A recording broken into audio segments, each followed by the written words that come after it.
Tracking, alerting, protecting. This is WKYT News at 5:30. Cold air replacing the gusty winds throughout central and eastern Kentucky. I'm Chief Meteorologist Chris Bailey tracking a winter weather threat for holiday travelers straight ahead.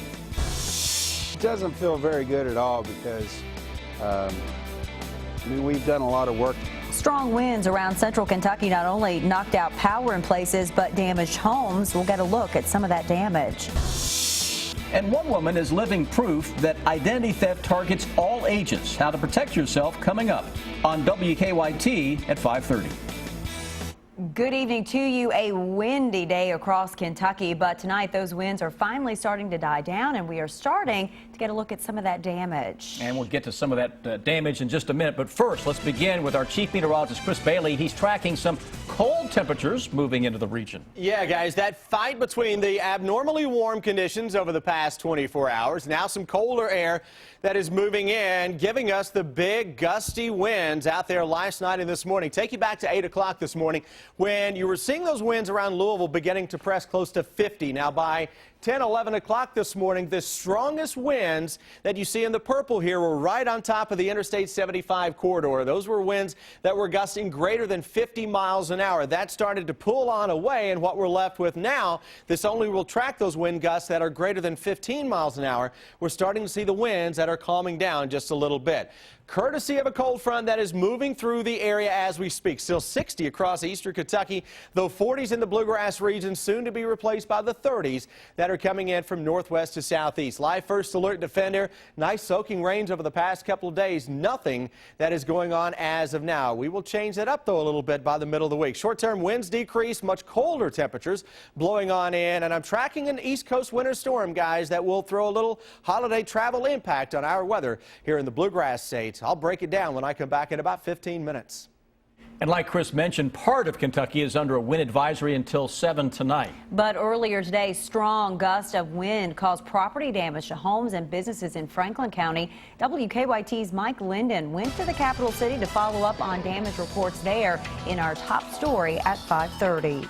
Earlier Monday morning, sustained winds of 25 miles per hour and gusts of wind near 45 miles per hour blew through the bluegrass, causing power outages and damage to homes and businesses. For one family on Evergreen Drive in Frankfort, a tree became uprooted and fell on their home. It doesn't feel very good at all because,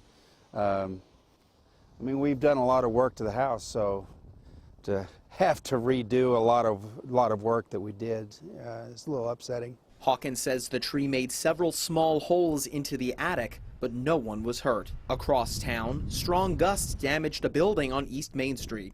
Franklin County emergency management officials tell me that around 9:30 this morning, the rubber lining to the roof over the building behind me here ripped off due to the strong gusts of wind, landed on the power lines below, knocking out the power and causing structural damage to the roof.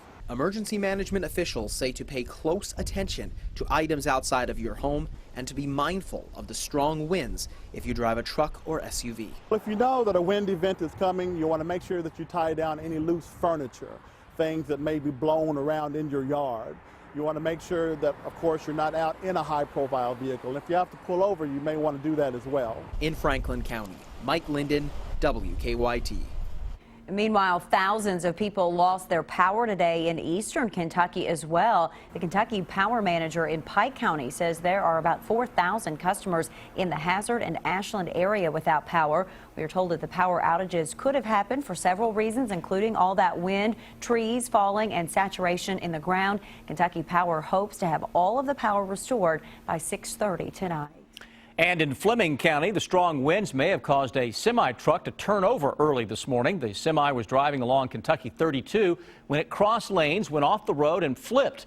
The driver was not seriously injured. We talked with some truck drivers today who tell us strong winds like we're feeling today pose a real safety hazard to truck drivers on the busy highways. It still depends on whether you're empty or loaded, how it's going to affect you. And if it's going to hit you from the side or from the rear or in the front. Right now, we're getting hit everywhere right now. Well, you can hear it there. Chris just telling me it wind about 60 miles per hour in that area. There are also reports of wind damage this afternoon in places like Paris and Harrodsburg, and we have news crews there now. We'll bring you the latest on those situations and the damage coming up at 6 o'clock. A crash during rush hour traffic this morning wound up knocking power out at some homes. A car crashed into a utility pole on Loudon Avenue in Lexington, causing the power outage at homes along Shropshire and Maple. One man who lives in that area says this is not the first time a car has hit a power pole in the area. Yeah, I could almost do it myself. I watch them so much. Crews had a new pole up and power back on by early this afternoon. An update now to a story that we first told you about over the weekend. The sheriff's office says 35-year-old Scott Renfro was found dead inside his home on Carver's Ferry Road. They haven't released many details about his death, but the Madison County coroner says foul play is not suspected. Deputies found Renfro after doing a welfare check. A welfare check in Madison County finds 3 children living in a house filled with trash. Berea police say they checked out a home on Wilson Street, and that's where officers found the children's mother, 31-year-old Emily Bayless. Officers also found trash covering the floors, and they also say the floor was weak. We're told the 3 children were running around in their diapers. Bayless and another man who lived in that home, 40-year-old Scott Lecoq, were arrested. The children were put in the care of Bayless's parents. If you think you're too young to be the target of identity theft, think again. All a thief really needs is a few key numbers and your identity is compromised. Where do I go from here? Like, how do I fix this? Lauren Burns was confused and anxious when she learned she was the victim of identity theft. She was a freshman in college and never had a job. Yet, her mother called saying she had just received papers saying Lauren filed tax returns.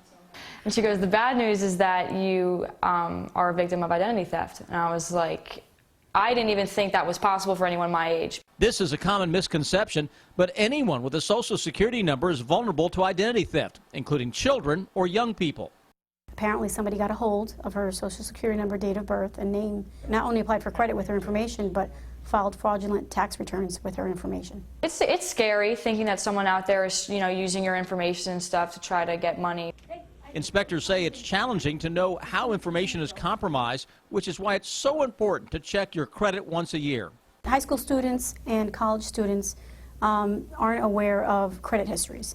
It's important for them, even though they're not using credit at the time, because one day they may need to apply for a student loan or apply for a personal loan, and they find out that their identity was stolen. If you learned your identity had been stolen, here's what to do.